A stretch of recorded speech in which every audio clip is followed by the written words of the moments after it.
seguir potenciando esta línea de investigación que es tan interesante, no solo para el estudio de la geomorfología glacial, sino de todo tipo de procesos geodinámicos, incluyendo los procesos que se refieren a los riesgos.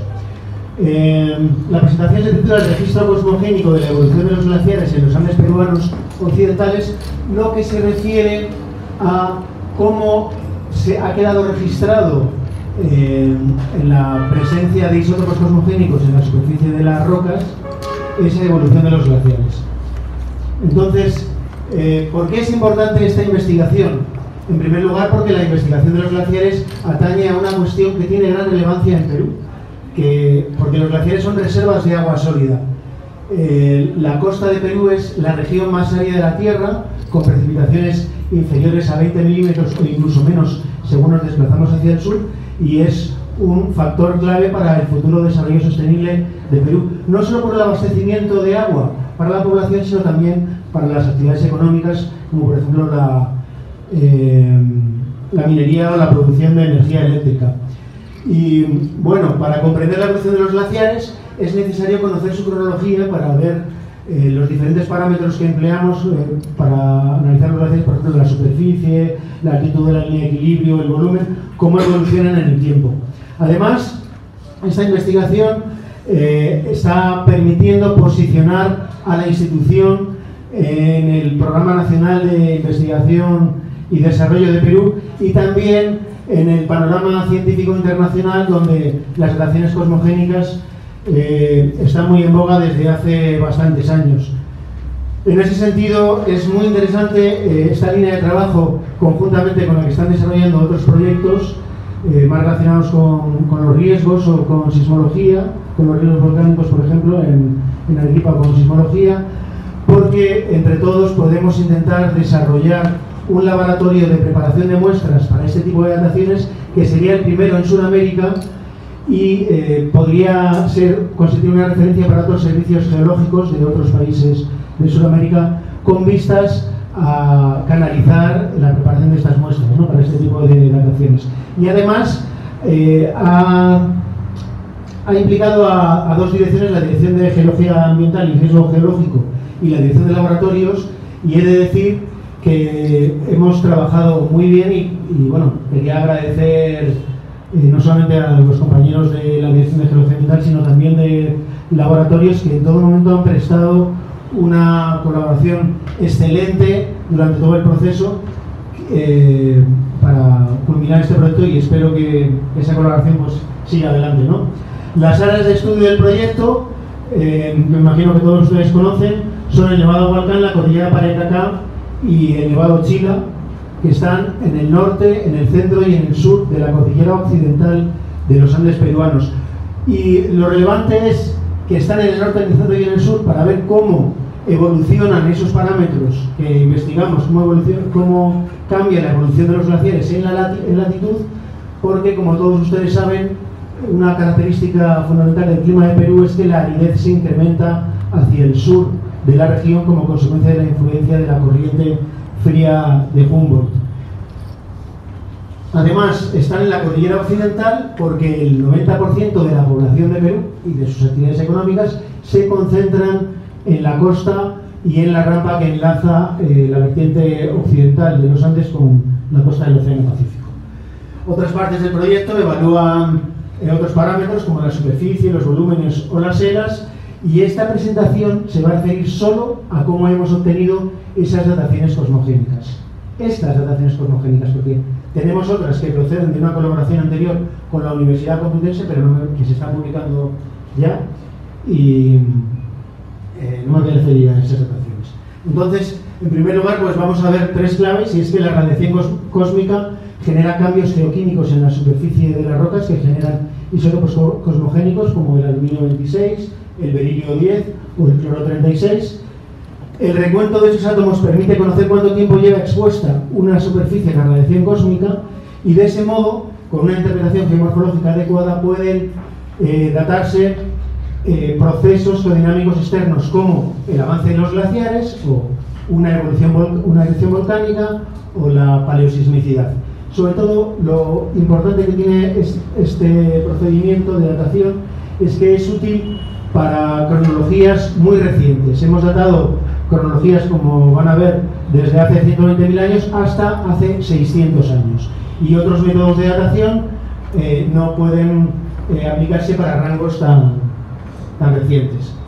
Bueno, la radiación cósmica que accede a la Tierra y una radiación cósmica primaria es lo que marca este gráfico que vemos aquí, que luego, como consecuencia de la influencia del campo geomagnético terrestre o de la atmósfera, se descompone en radiación cósmica secundaria. El origen de la radiación cósmica es variado, en gran parte procede del viento solar, pero también de las explosiones de estrellas supernova y de otras fuentes que todavía son desconocidas para la ciencia.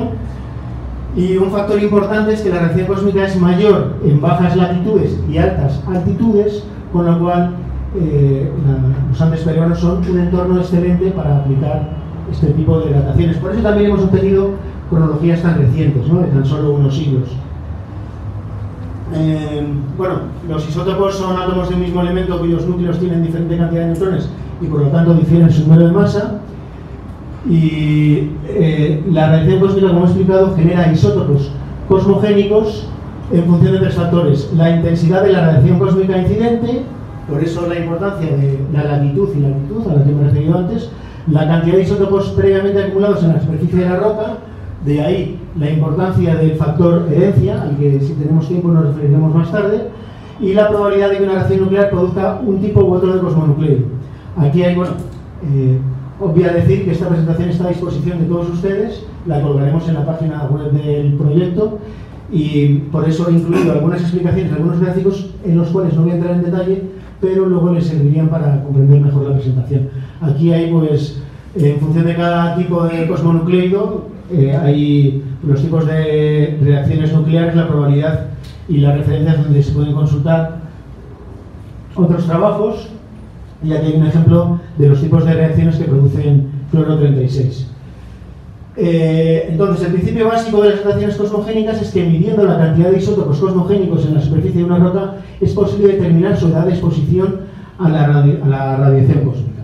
Además, los glaciares son muy sensibles al cambio climático, con lo cual constituyen un factor clave para ver cómo evoluciona el clima en escalas desde cientos de miles de años hasta tan solo unas décadas. Y bueno, pues aunque las relaciones cosmogénicas son datos puntuales, porque nos dicen cuándo ha ocurrido, en este caso, un avance de los glaciares, son muy útiles para comparar con datos continuos de alta resolución, como por ejemplo los sedimentos procedentes de lagos o del fondo marino. Entonces, adoptando las medidas precauciones, podemos utilizar las radiaciones cosmogénicas para ver cuándo un glaciar ha empujado unos depósitos y ha generado una morrena colocando un bloque morrénico en la cresta de la morrena, o también cuando un glaciar se ha retirado de un lecho rocoso pulido y en consecuencia la radiación cósmica ha empezado a afectar a esa superficie de la roca. Lo que me importa destacar es que lo que estamos datando es la exposición de las superficies de las rocas a la radiación cósmica. Es decir, para datar los procesos geodinámicos externos esa datación requiere que hagamos una interpretación geomorfológica muy buena de cómo esa superficie ha quedado expuesta a la radiación cósmica. Bueno, en cuanto al trabajo de campo, en función de los factores que he explicado antes que afectan a la radiación cósmica, lo que es importante, aquí tenemos los dos elementos fundamentales que hemos utilizado en esta investigación para datar la evolución de los glaciares. En primer lugar, un bloque morrénico que ha sido depositado por los glaciares, en este caso del Nevado Coropuna, del Nevado Hualcán, que descendieron por este valle y depositaron este bloque. Está en la cresta de la morrena, por lo tanto, podemos deducir que permanece en esa posición desde que los glaciares depositaron el bloque, es decir, desde cuándo sucedió ese evento que tenemos datado. No, el bloque deducimos que no ha estado enterrado, porque vemos que la morrena conserva su morfología, que no ha sido desplazado, que no ha caído, que no puede proceder de una pared, no puede haber rodado por la vertiente y haberse subido a la cresta de la morrena. Y por otro lado, aquí tenemos también, en el Nevado Hualcán, aguas arriba del valle, tenemos un lecho rocoso pulido. Cuando datamos esta superficie, lo que estamos datando es cuando el glaciar se ha retirado y la radiación cósmica ha empezado a afectar a ese lecho. Bueno, aquí tenemos un gráfico que muestra la evolución de la intensidad del campo geomagnético terrestre desde hace 100.000 años. Lo importante es simplemente explicar que varía con el tiempo ese campo geomagnético terrestre y por lo tanto la radiación cósmica. Y aquí tenemos dos factores que medimos en el campo muy importantes. Uno son los intervalos de declinación del horizonte, que se miden con un kilómetro para ver los ángulos verticales y con una brújula para ver los ángulos horizontales, de manera que podemos determinar, podemos tomar en consideración cómo es la distribución del relieve en torno a la superficie muestreada, porque esa distribución del relieve hace un efecto shielding, se denomina en inglés, o blindaje topográfico, es decir, es un efecto barrera que impide o que disminuye la radiación cósmica que afecta a una superficie. Y otro factor muy importante es la erosión, porque la erosión resta cosmonucleidos a la superficie de las rocas, de manera que puede rejuvenecer las edades. Aquí tenemos una superficie donde podemos ver el pulimento glaciar, un elemento geomorfológico que nos permite saber que no ha habido erosión en esa superficie, y también la pérdida por erosión, que es un factor que debemos medir para luego transformar la acumulación en la superficie de la roca de cosmonucleidos en miles de años antes del presente, en la edad cosmogénica.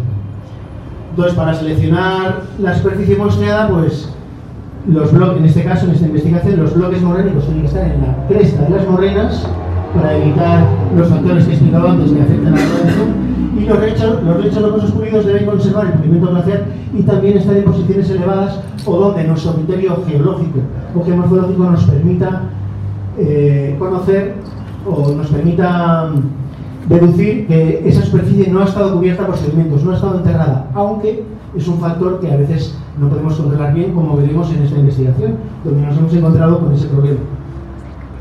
Bueno, para extraer las muestras, lo que hacemos es, los datos que cogemos en el campo son las coordenadas para localizarla, el lado mayor, lado menor y el espesor de los bloques, la pérdida por erosión, la pendiente y orientación de la superficie muestreada, el espesor, porque la radiación cósmica se atenúa en profundidad de las rocas, entonces tenemos también que tener en cuenta en los cálculos el espesor de la muestra, y también los intervalos de declinación del horizonte que estaban explicados en ese gráfico que he mostrado antes.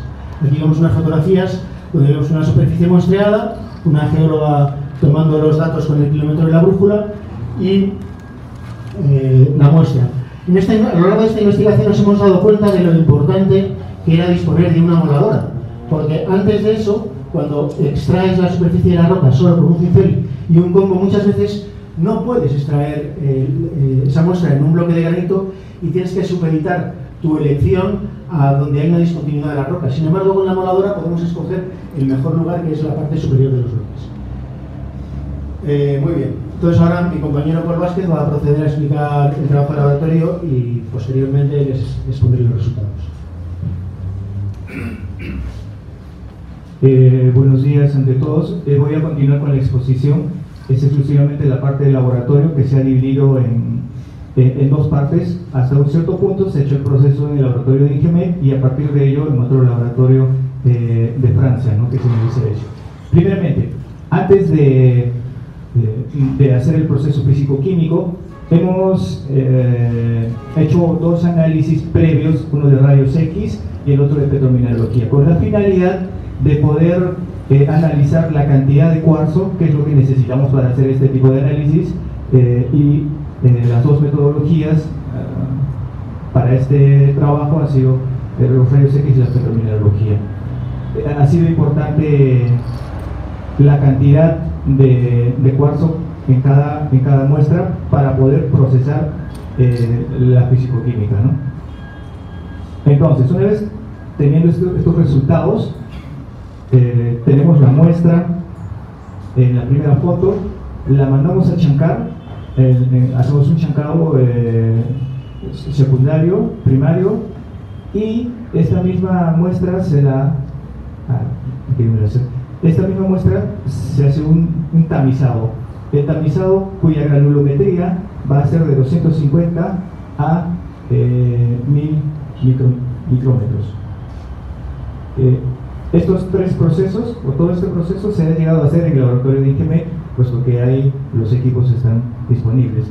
Todo esto se le denomina las separaciones físicas y el proceso en general es la extracción y purificación del cuarzo.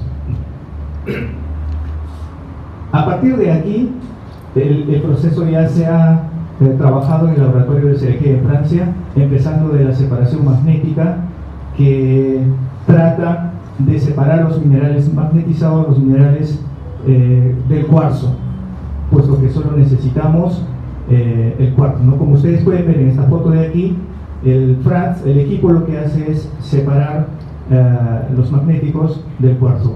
Hay veces en que los minerales, la muestra está tan magnetizada que antes de ponerlo o antes de trabajarlo con el Franz es necesario separarlo con un imán en una mesa de trabajo, ¿no? Porque en cuanto haya mayor cantidad de minerales magnéticos, el equipo tiende a trabarse, entonces eso es peligroso, puede derramar muestra y perder muestra también. A medida que se va haciendo este proceso de la separación del Franz, se va haciendo el control de calidad del cuarzo. Como ustedes pueden ver en estas tres fotos, esta es una fotografía con este equipo, con la lupa binocular. El cuarzo de las muestras del Nevado Hualcán, un poco distintos al de Pariacacá y al de Chachas, que está en la cordillera Chila, ¿no? Como ha dicho el doctor Ubeda. Ahora, uno de los problemas, bueno, no problema, uno de los inconvenientes ha sido que el cuarzo del Nevado Chila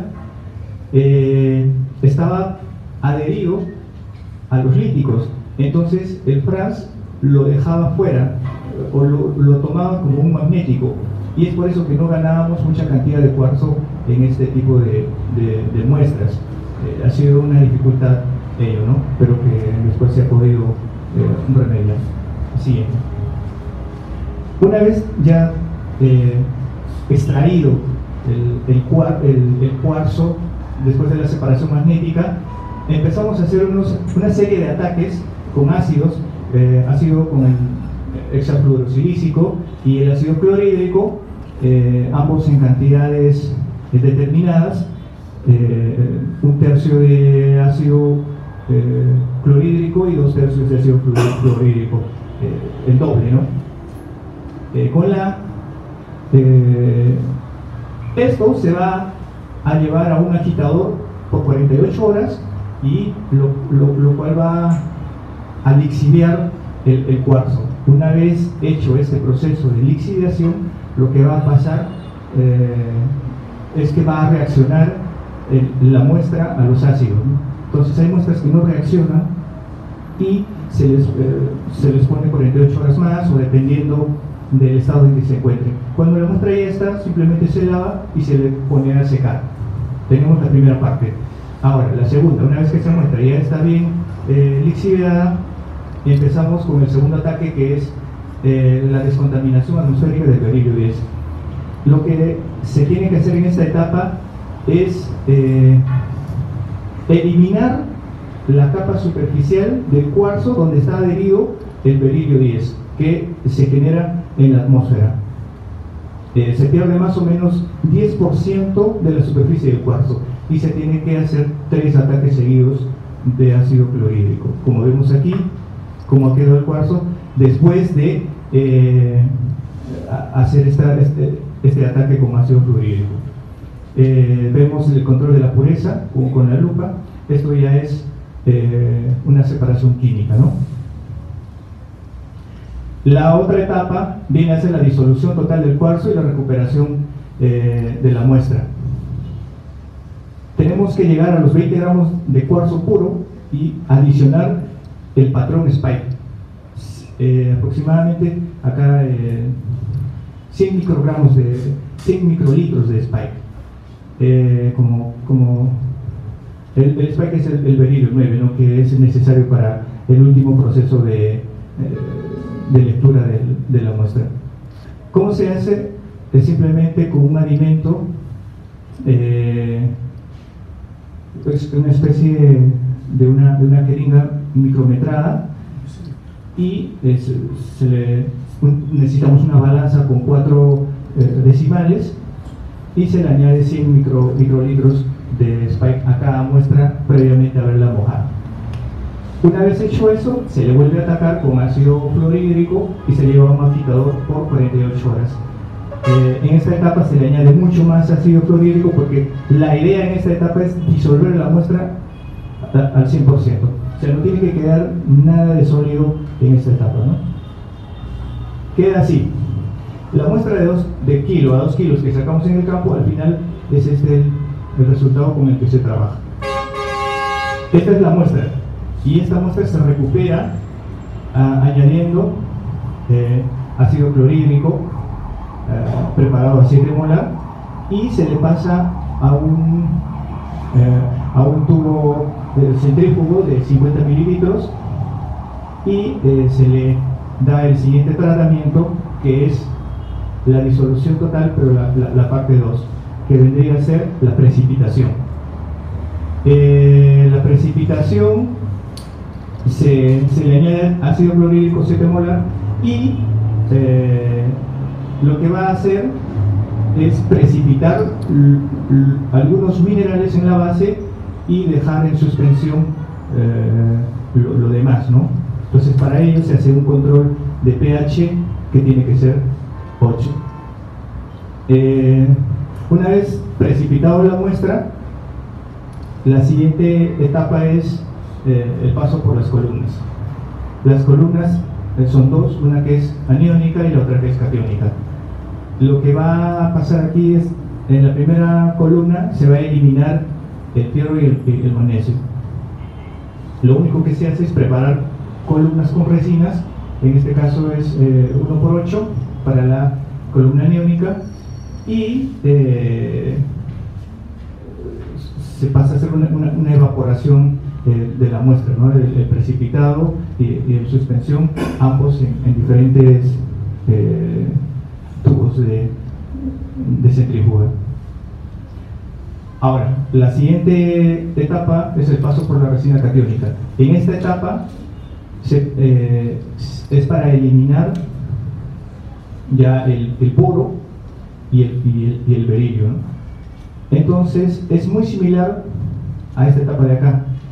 Se prepara la resina, se le añade agua ultra pura, se deja precipitar en unos vasos, son vasos basura, se le vuelve a añadir ácido clorhídrico, es prácticamente enjuagar la resina, luego recién se le añade la muestra para que pueda precipitar en estos vasos de acá, y luego se le lleva a unas planchas para cocción, ¿no? Entonces aquí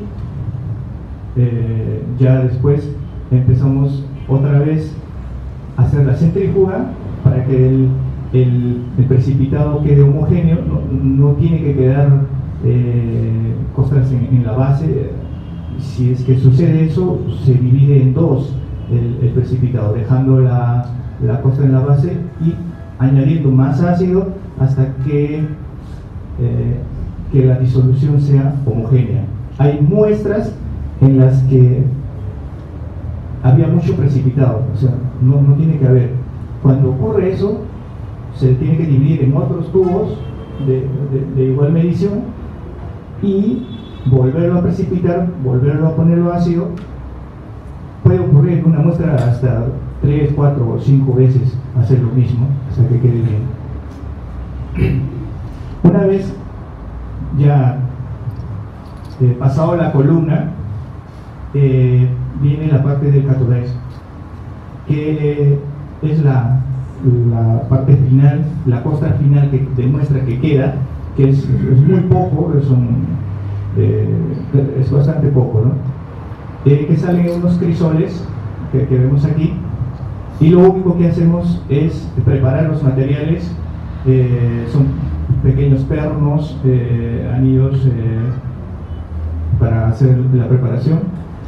Se mezcla en un botecito la muestra y un poco de niobio, y se le añade a una especie de una baleta o de una bala para cargarlo a un revólver que entra hacia el acelerador.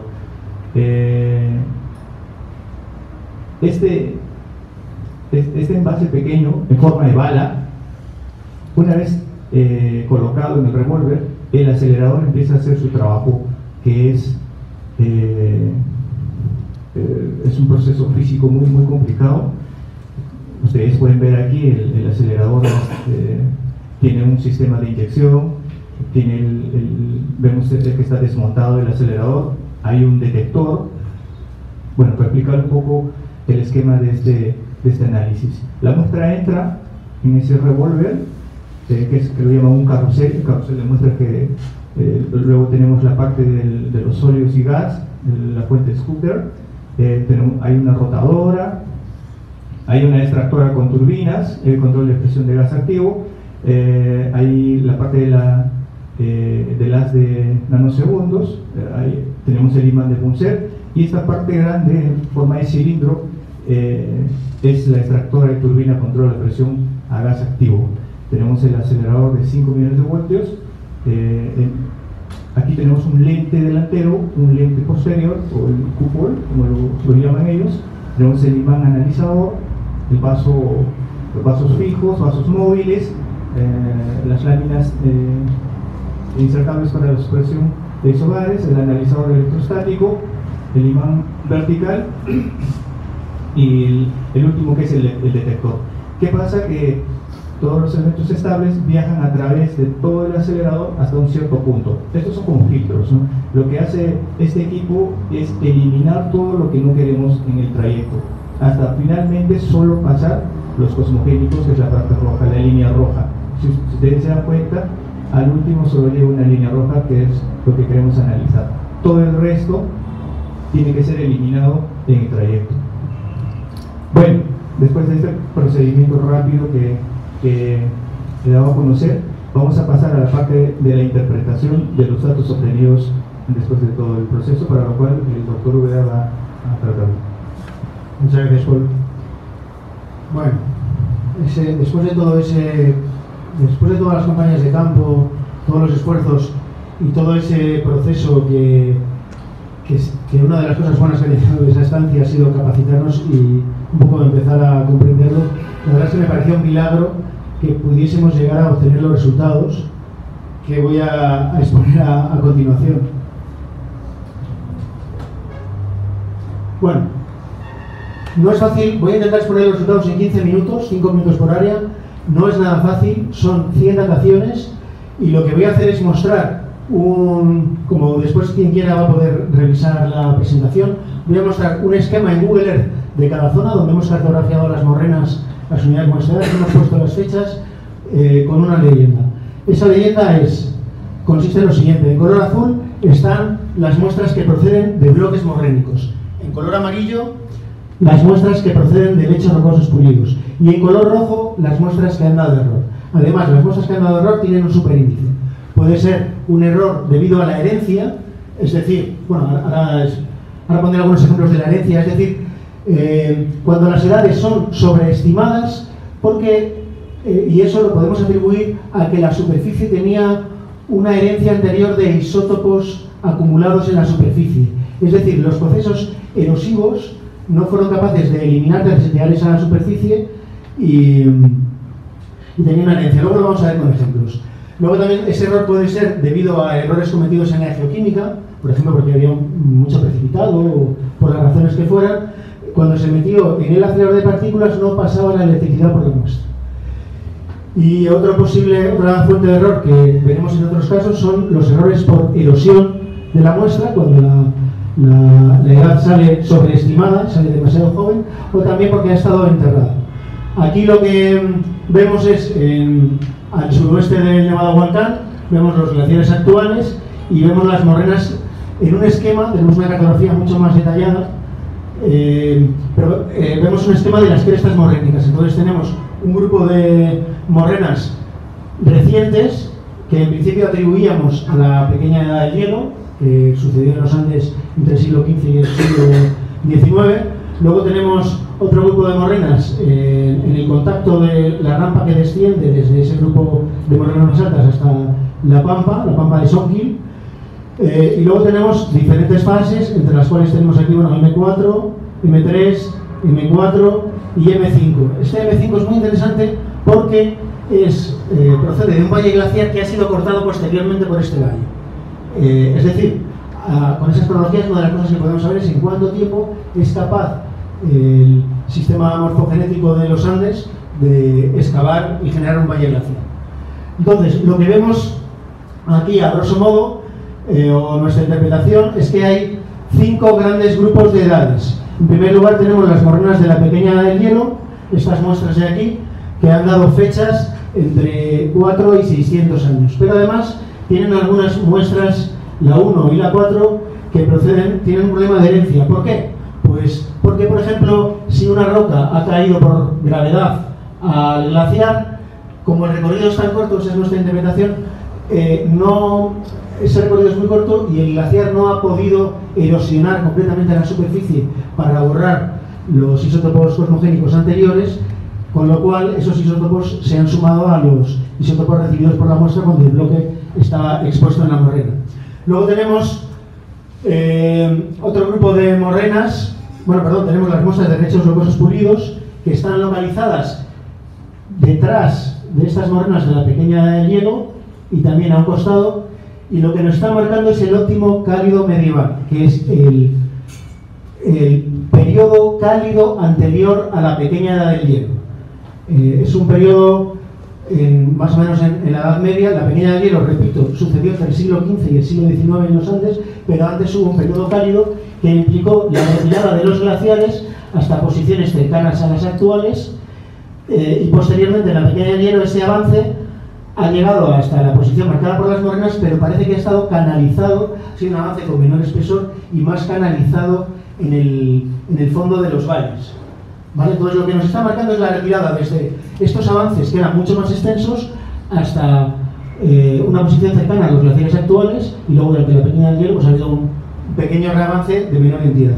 Y luego tenemos otro grupo de muestras que marcan un avance entre 13 y 11.000 años, otro grupo de muestras M3 que es un avance entre 17 y 15.000 años, otro entre 29 y 26.000 años y otro entre 131 y 61.000 años, que es este de aquí.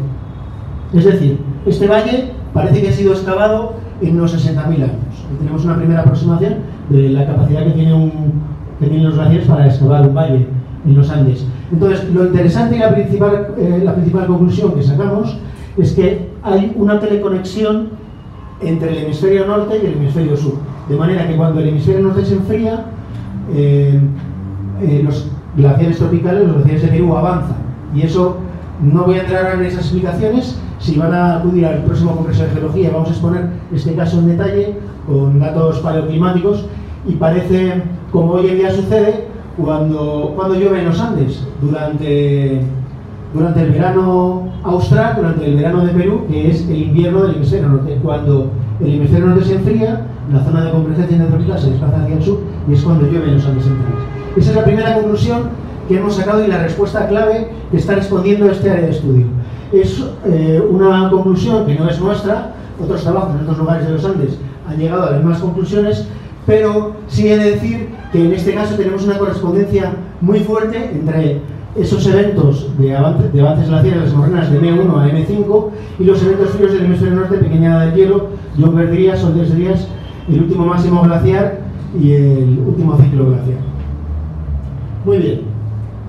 En el caso del Nevado Volcán es un área de estudio donde hemos recogido algunas muestras porque hemos encontrado un avance glaciar anterior, y hemos recogido unas muestras que esperamos poder datar este año, pero es un caso bastante cerrado. Sin embargo, en la cordillera Paraicacá tenemos muchas respuestas abiertas. Bueno, no he comentado antes que aquí pueden ver las edades resumidas en un esquema, en este caso de los últimos 50.000 años, y aquí lo que tenemos a grosso modo las edades de cloro, porque hay muestras donde, Paul ha enseñado antes una partícula. No hace falta, ¿no? Estoy hablando sin micrófono. Bueno, ¿se me escucha atrás? Lo siento por mis compañeros que me soportan por mi... No, sí, con el micrófono de la transmisión, por favor. Saludos a nuestros radioescuchas. Perdón. Bueno, hay muestras que tenían el cuarzo adherido a los líticos, o directamente no tenían cuarzo. Entonces esas muestras son las que estoy marcando con cloro 36. son aquellas muestras que estamos esperando los resultados, porque el acelerador de partículas funciona durante una época del año para el berilio 10, otra época del año para el cloro 36, y todavía no tenemos esos resultados, aunque parece que van a llegar pronto. Aquí tenemos la misma leyenda que antes, con lo cual puedo pasar a la explicación del registro morrénico. Aquí lo que teníamos era morrenas de un máximo avance muy grande, comparado con las dimensiones de las montañas, donde además podemos ver diferentes fases, diferentes reavances, y luego tenemos aguas arriba, tenemos 4 o 5 fases de morrenas. Y además, entre esta fase y las de arriba hemos recogido muestras de lechos rocosos pulidos para intentar deducir cómo ha sido esa deglaciación. Entonces, lo que nos hemos encontrado aquí, por una parte, es una realidad muy compleja. Hemos encontrado un registro de avances glaciares tan extenso que no hemos podido datar en su totalidad con estas muestras, lo cual es una buena noticia, porque significa que desde este máximo avance hasta los avances más recientes tenemos un registro que no conozco en otro lugar de los Andes que haya sido publicado hasta ahora, un registro con entre 10 y 20 reavances en el máximo y otros tantos en estas fases de arriba. Tenemos otros 10 o 20 avances entre estas fases, y aquí, donde yo pensaba que eran de la pequeña hielo, pues resulta que no, que tienen una edad más dilatada y hay una secuencia muy prolongada también de avances. Entonces, la principal consecuencia es que tenemos un último glacial, el último glacial deducido del nivel medio de los océanos, sucede en toda la Tierra entre hace 26.000 y 19.000 años antes del presente. Pero sin embargo, como otros trabajos, entre ellos el primer trabajo sobre cosmogénicos en los Andes, en 2005, vino a reflejar, parece que en los Andes ha habido una glaciación, ese último máximo glacial ha sido más temprano. Y en mi opinión lo que pasa es que los Andes, durante gran parte del Cuaternario, son montañas tan altas que han estado ocupadas por grandes masas de hielo. Lo que pasa es que los investigadores todavía intentamos definir pues esta fase, esta otra, y en realidad lo que ha habido ha sido una gran ocupación durante todo el Cuaternario de masas de hielo, con oscilaciones, y entonces la clave es cuando empieza la deglaciación, ¿vale? Pero aquí lo que tenemos entonces son grandes avances que, en lugar de ocurrir hace 26.000 años, como se podría suponer por los datos de otras partes del planeta, ocurrieron hace entre 40 y 35.000 años, más o menos. Y entonces tenemos aquí el máximo avance, no lo he explicado, lo que hemos querido datar, porque ahora con las nuevas dataciones que hagamos lo que vamos a saber es si estas edades corresponden a oscilaciones entre ese periodo hace 40.000 años y el comienzo de la glaciación, que podría ser hace 20.000. En ese caso habría una distribución de edades entre 40 y 20.000 años, o tal vez puede ocurrir que todas esas edades estén dentro del mismo rango de edad y lo que estemos descubriendo sea que ese máximo glaciar además tuvo pulsaciones muy rápidas. Luego tenemos las edades de lechos rocosos pulidos, que nos están dando, en este caso, 16.000 años, nos están dando 16.000 años, 23 y 35. Eso es un problema, porque si fuesen al revés, las podríamos haber cambiado. Tendríamos el retroceso de los glaciares, empieza hace 30, continúa hace 25 y culmina hace 16, pero lo tenemos al revés. Entonces lo que parece que ha habido es, en primer lugar, que esta muestra de aquí ha estado enterrada por sedimentos, con lo cual Paul y yo en la última campaña hemos subido hasta las paredes del valle para recoger lechos rocosos pulidos más altos, a ver cómo podemos comprender cuándo se retiran los glaciares de aquí. Y luego parece que ha habido una pérdida de volumen, es decir, no debemos imaginarnos un glaciar ocupando estas grandes morrenas que retrocede homogéneamente, sino que al mismo tiempo que retrocede en longitud, o antes incluso retrocede en espesor. Y luego, pues las edades que tenemos aguas arriba, tenemos por una parte en este cordón de morrenas, donde solo tenemos 5 edades, a pesar de que tenemos, como vemos, varios episodios. Resulta que he perdido una apuesta con un compañero y lo que yo pensaba que eran edades de la pequeña hielo, es decir, de tan solo unos siglos, se remontan estos avances a hace 12.000 años, a lo que antes hemos llamado Younger Dryas en el otro caso, ¿no? Y por lo tanto lo que tenemos aquí es un registro cosmogénico muy interesante de las oscilaciones del clima desde hace 12.000 años en la parte alta de la morrena. Y luego de nuevo tenemos las edades más recientes, estas que tenemos en este gráfico, donde tenemos edades de 600, 400 años, además de una que tiene 4.500 años y otra que tiene 1.100 años, que son problemas debidos a la herencia. En un recorrido tan corto, imagínense un bloque de roca que cae desde estas vertientes, cae al glaciar, y ese arrastrado tan solo 100, 200 metros, pues en esos casos el glaciar no ha sido capaz de erosionar la superficie de ese bloque hasta borrar su herencia cosmogénica anterior. Y luego tenemos el caso más problemático, que ha sido el que ha dado más problemas, porque yo entiendo, el cuarzo estaba adherido a los líticos, y yo entiendo que es una zona volcánica. En Arequipa yo entiendo que ese cuarzo debe ser por asimilación el magma, asimilación de fragmentos de la roca caja cuando el magma asciende. Entonces aquí lo que tenemos es, como podemos ver, aquí vemos un esquema general donde vemos la cumbre del Nevado China y varios valles donde tenemos diferentes fases de morrenas. Entonces nosotros hicimos esta cartografía y dijimos, bueno, vamos a intentar conocer la cronología de estas morrenas. Uno va al campo y se encuentran morrenas, si bien es cierto, no son muy destacadas ni muy prominentes, pero sí tenían bloques, tampoco muy grandes, eran los que había, tenían bloques encima. Entonces hemos realizado esas dataciones y lo que nos hemos encontrado es con un montón de aproximadamente un 40% de edades que parece que están rejuvenecidas o infraestimadas porque han estado enterradas.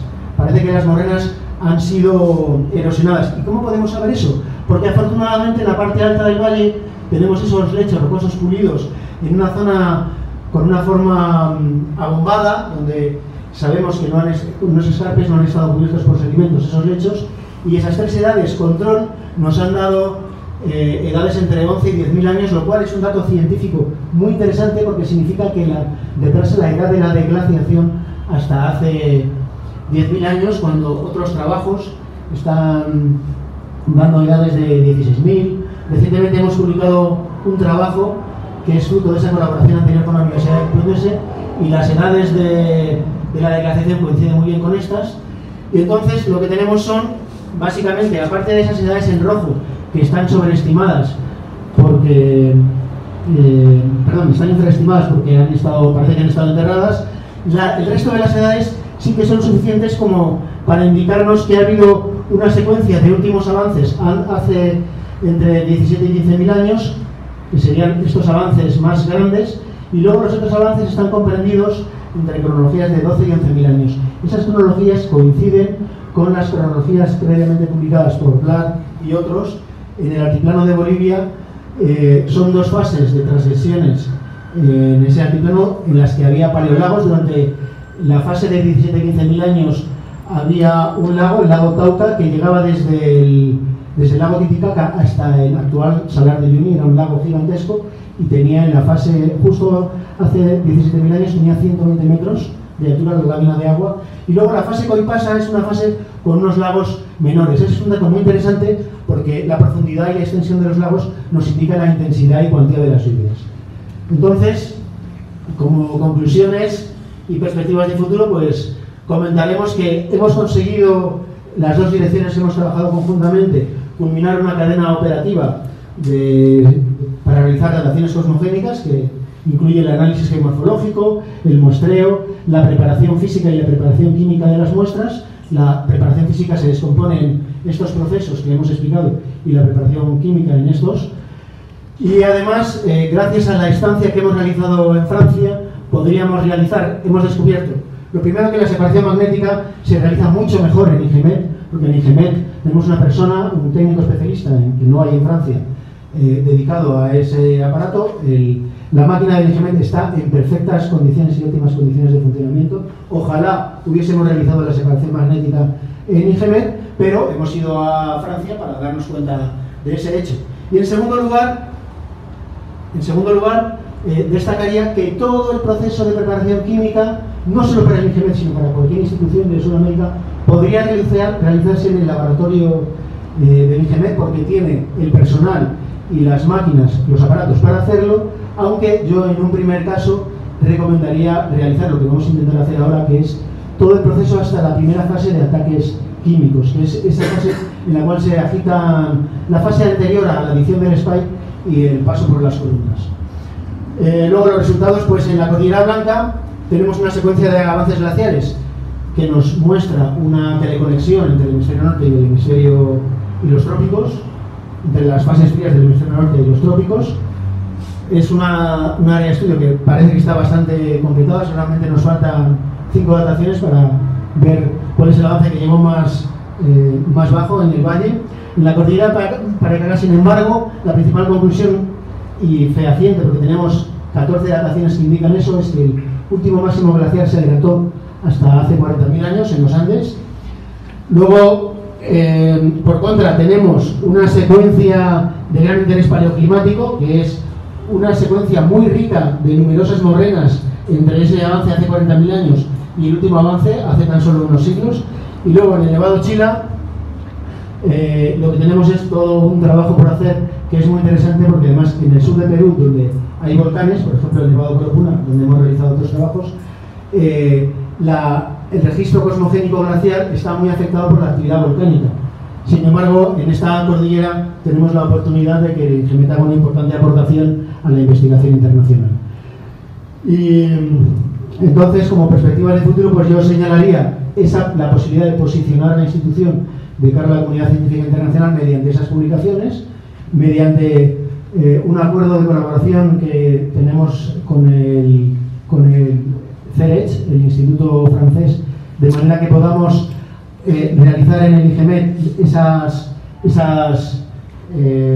partes de la secuencia de procesos que hemos realizado en Francia, pero que podrían realizarse aquí. Y bueno, pues espero que podamos realizar una contribución significativa entre toda la institución a esta área de la ciencia. Muchísimas gracias por su atención y quedamos a su disposición para cualquier pregunta.